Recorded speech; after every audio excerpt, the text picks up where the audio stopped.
components of gender identity disorder, both of which must be present to make the diagnosis. If you put it on, if you put it on.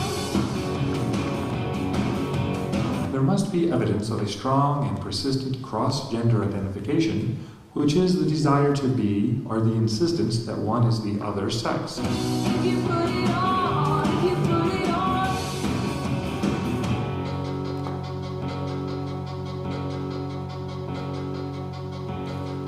If the inner truth of gender is a fabrication, and if a true gender is a fantasy, instituted and inscribed on the surface of bodies, then it seems that genders can be neither true nor false, but are only produced as the truth effects of a discourse of primary and stable identity. Sad to see, lonely, all this lonely. Close up my eyes, dreamy, dreamy music, making me alright. Music may make it good for romance. Lift me away, I'm dressed to please him. Sway, everything will be alright. But it's feeling so tight tonight. This cross-gender identification must not merely be a desire for any perceived cultural advantages of being the other sex. There must also be evidence of persistent discomfort about one's assigned sex or a sense of inappropriateness in the gender role of that sex. If you put it on, if you put it on. The diagnosis is not made if the individual has a concurrent physical intersex condition. If you put it on, if you put it on.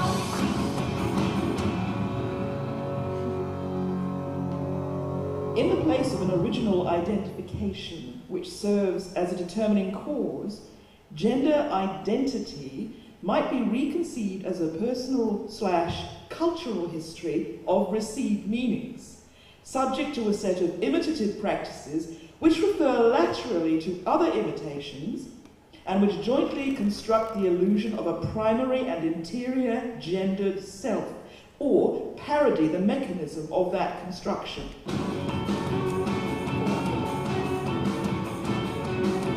To make the diagnosis, there must be evidence of clinically significant distress or impairment in social, occupational, or other important areas of functioning. As a stable identity or locus of agency in various acts.